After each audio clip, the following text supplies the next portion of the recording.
तो आय से अधिक संपत्ति से जुड़े मनी लॉन्ड्रिंग मामले में जेल से बाहर चल रहे सत्येंद्र जैन को एक बड़ा झटका लगा है। दिल्ली सरकार में पूर्व मंत्री सत्येंद्र जैन की जमानत याचिका सुप्रीम कोर्ट ने अब खारिज कर दी है। सत्येंद्र जैन को अब सरेंडर करना होगा और वापस जेल भी जाना होगा। सुप्रीम कोर्ट ने स्पष्ट कर दिया है कि सत्येंद्र जैन को आज यानी कि सोमवार को ही सरेंडर करना होगा। दरअसल आम आदमी पार्टी के नेता और दिल्ली के पूर्व स्वास्थ्य मंत्री सत्येंद्र जैन फिलहाल स्वास्थ्य के आधार पर अंतरिम जमानत पर थे। आज सुप्रीम कोर्ट में सत्येंद्र जैन की याचिका पर सुनवाई हुई और इस दौरान जस्टिस बेला एम त्रिवेदी की बेंच ने फैसला सुनाया और सत्येंद्र जैन की जमानत अर्जी को भी खारिज कर दिया। तो पंजाब और पूरी इंटरटेनमेंट इंडस्ट्री खुशी से झूम रही है। दिवंगत सिंगर सिद्धू मूसेवाला के माता पिता ने एक बेटी का वेलकम किया है। सरदार बलकौर सिंह सिद्धू और चरण कौर की दूसरे बेटे के जन्म को सिद्धू मूसेवाले की इस दुनिया में फिर से वापसी के रूप में देखा जा रहा है। चारों तरफ से न्यूबॉर्न बेबी के लिए मूसेवाला की फैमिली को खूब बधाई, प्यार और आशीर्वाद मिल रहा है। इन सब के बीच पंजाबी मनोरंजन उद्योग के दिग्गज गुरदास मान भी इस खुशी के मौके पर दिवंगत गायक की फैमिली से मिलने के लिए पहुंचे। वहीं सिद्धू मूसेवाला के छोटे भाई के जन्म की खबर पर मीडिया से बात करते हुए गुरदास मान ने कहा कि आज खुशी से भरा एक महत्वपूर्ण दिन है। परिवार बहुत खुश है। सबसे बड़ी खुशी उनके माता पिता के लिए है, जिनके जीवन में एक नई खुशी और जीने की एक नई वजह आई है।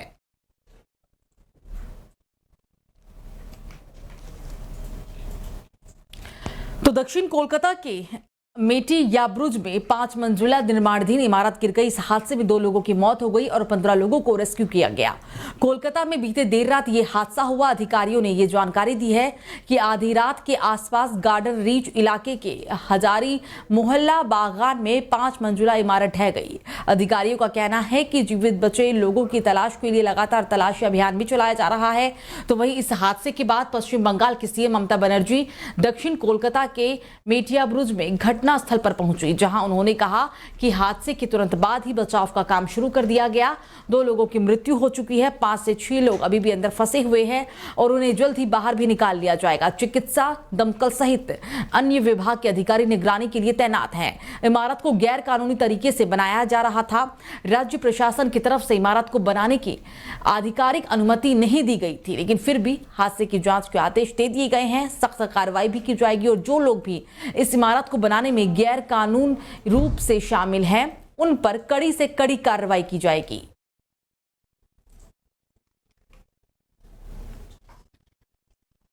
तो चलिए खबरों में आगे बढ़ते हैं। राजस्थान के अजमेर में आज एक बड़ा हादसा हो गया, जब मालगाड़ी से टक्कर में साबरमती आगरा सुपरफास्ट की 4 बोगियां पटरी से उतर गई। इस हादसे में कई यात्रियों को चोटें आई है। ट्रेन हादसा अजमेर के मदार रेलवे स्टेशन पर बीती रात को हुआ है। अधिकारियों के मुताबिक लोको पायलट ने ट्रेन को रोकने के लिए इमरजेंसी ब्रेक भी लगाया, लेकिन वो टक्कर को रोक नहीं पाया। अधिकारियों ने बताया है कि मालगाड़ी से टक्कर की वजह से इंजन समेत जनरल कोच की 4 बोगियां पटरी से उतर गई। हादसे की जानकारी मिलते ही राहत बचाव की टीम मौके पर पहुंची और घायलों को अस्पताल ले जाया गया।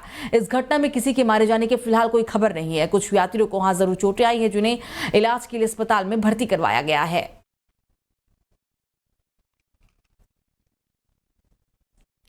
तो जल जीवन मिशन में करोड़ों रुपए के घोटाले में ईडी ने पूर्व मंत्री महेश जोशी को नोटिस जारी कर दिया है। नोटिस में आज महेश जोशी को पूछताछ के लिए जयपुर स्थित ईडी मुख्यालय पहुंचने के लिए भी कहा गया है। महेश जोशी के करीबी संजय बड़ाया ने पिछले 3 दिनों से ईडी मुख्यालय में पूछताछ भी उनसे चल रही थी और इसके बाद ईडी ने ये नोटिस जारी कर महेश जोशी को भी बुलाया। और जिस तरह से ईडी पिछले 7 दिनों से जल जीवन मिशन में हुई बंदरबाट को लेकर जलदाय विभाग के अधिकारियों और ठेकेदारों से पूछताछ कर रही है, उससे महेश जोशी की मुश्किलें जरूर बढ़ती हुई नजर आ रही है। एसीबी में दर्ज एफआईआर को आधार बताते हुए ईडी ने इस मामले की जांच शुरू की थी और इसे लेकर ईडी एक बार फिर से जल जीवन मिशन से जुड़े सीनियर आईएएस अधिकारी के आवास और ऑफिस में भी सर्च कर चुकी है। आपको बता दें कि महेश जोशी को जेएमएम ने 2000 करोड़ के घोटाले को लेकर बुलाया गया और इससे पहले महेश जोशी के करीबी संजय बड़ाया से पूछताछ भी हो चुकी है।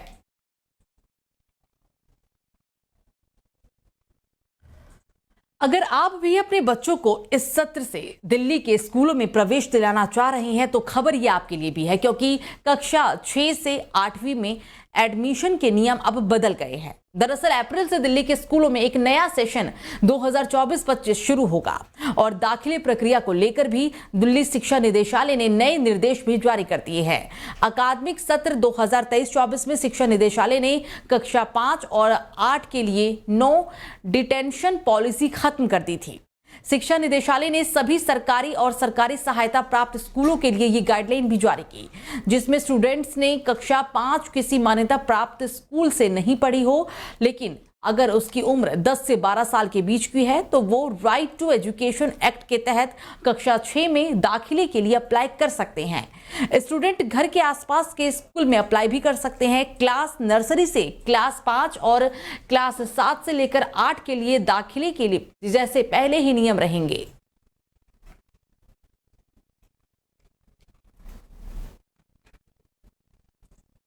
तो तेलंगाना की राज्यपाल तमिलिसाई सुंदरराजन ने इस्तीफा दे दिया है और उनके पास पुडुचेरी के उपराज्यपाल का भी अतिरिक्त प्रभार भी मिला है। साथ ही माना जा रहा है कि चुनावी राजनीति में फिर से प्रवेश करने के लिए उन्होंने अपने पद से इस्तीफा दिया है।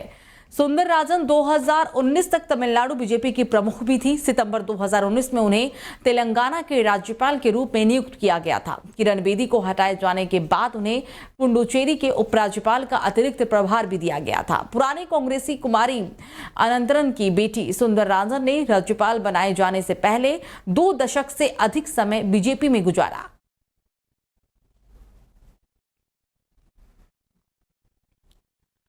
तो गुजरात यूनिवर्सिटी में 16 मार्च की रात को नमाज को खड़े हुए विवाद के बाद विदेशी छात्रों की सुरक्षा बढ़ा दी गई है। इतना ही नहीं, यूनिवर्सिटी में पढ़ रहे 300 विदेशी छात्रों को एनआरआई हॉस्टल में भी शिफ्ट किया जाएगा और इस दिशा में यूनिवर्सिटी प्रशासन ने काम करना शुरू कर दिया है। तो वहीं दूसरी तरफ कैंपस में घुसे बाहरी तत्वों के खिलाफ पुलिस ने कार्रवाई भी शुरू कर दी है।